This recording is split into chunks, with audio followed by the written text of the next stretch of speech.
Now it is definitely.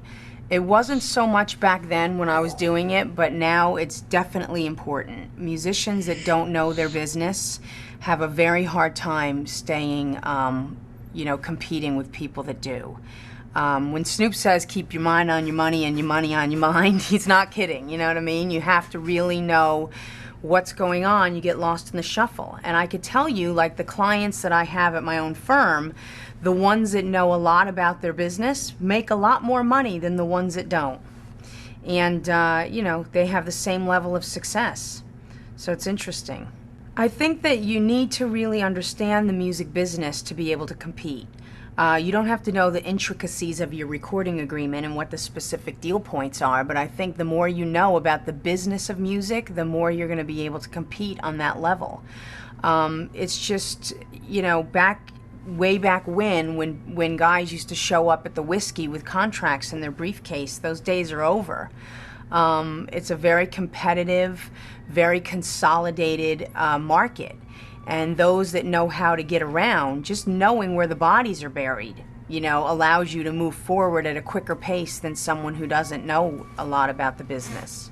I don't necessarily think the best strategy is to go with a record label today. A lot of the artists that are doing it themselves end up making money just doing their own CDs, touring on their own, selling their own merchandise, really doing it themselves. And then when it comes to a point where they have achieved a certain level of success, they then end up going to a record company because the record company has become this humongous marketing and media group.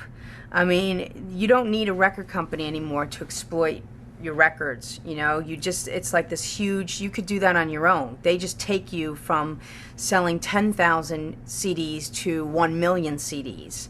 And those artists that I find that have done it themselves for a number of years, whether it's rap, rock, R&B, whatever, country, those record deals are so much more favorable to the artists than the ones that are given to artists that have nothing.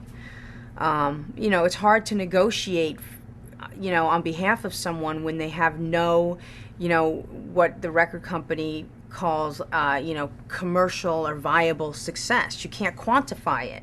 So it's hard to negotiate, big advances for them or favorable mechanical royalty rates and things like that.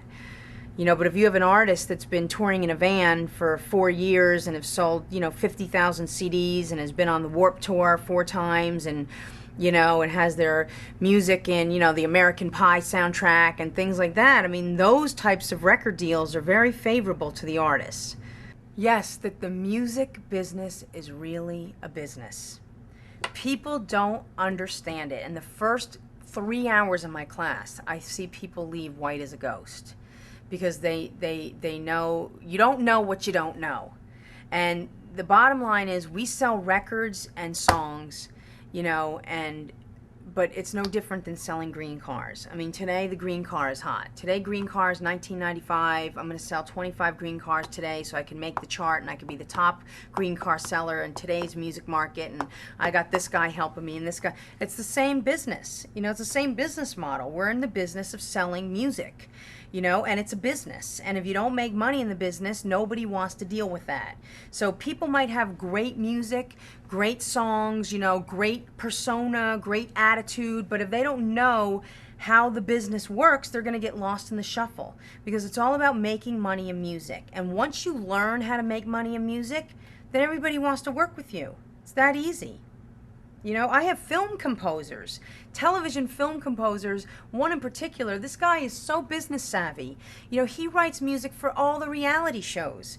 He's got a lock-in on that because he's attuned to what they need. So if they're doing like the Big Loser or whatever, he knows kind of what little things, and he knows like what the producers want. So he composes things on his computer and emails them to them.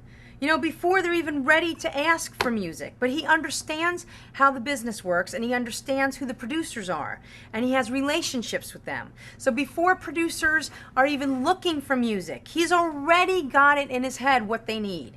So that makes their job so much easier, and they have this music, and he works all the time. He works constantly because he's got it down. He knows who to talk to, how to get to them, and what they want to hear.